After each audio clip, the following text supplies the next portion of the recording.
7ই November উপলক্ষে বিএনপির প্রতিষ্ঠাতা প্রয়াত রাষ্ট্রপতি জিয়াউর রহমানের প্রতি শ্রদ্ধা জানাতে খণ্ড খণ্ড মিছিল নিয়ে সমাধিস্থলে আসতে থাকেন দলের নেতাকর্মীরা। লোকে লোকারণ্য হয়ে ওঠে গোটা এলাকা।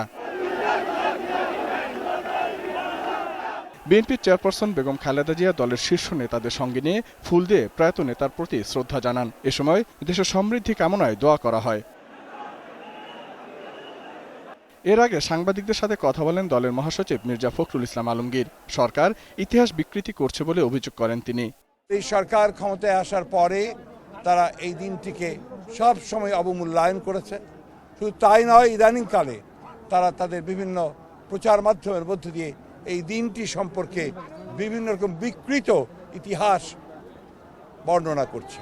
ব্রাহ্মণবাড়িয়ার নাসিরনগরে হিন্দু সম্প্রদায়ের উপর হামলায় সরকারি দল জড়িত উল্লেখ করে বলেন, দেশের ভাবমূর্তি নষ্ট করতেই এই হামলা চালানো হয়েছে। বাংলাদেশের ভাবমূর্তিকে বাইরে একটা খারাপভাবে দেখানোর জন্য এই ধরনের ঘটনা সুপরিকল্পিতভাবে ঘটনা ঘটানো হচ্ছে। এবং আপনারা নিশ্চয়ই লক্ষ্য করেছেন যে ঘটনাগুলোর সঙ্গে জড়িত কিন্তু সরকারি দলের লোকেরাই। জাতীয় বিপ্লব ও সংহতি দিবস পালন উপলক্ষে এখনও সমাবেশের অনুমতি পাওয়ার আশা প্রকাশ করেন বিএনপির মহাসচিব। আমাদের যে গণতান্ত্রিক অধিকার, সেই অধিকারকে প্রয়োগ করবার সুযোগ তারা আমাদেরকে দেবেন এবং আমরা একটা জনসভা করার অনুমতি পাব। জসিম জুয়েল, 21 টেলিভিশন, ঢাকা।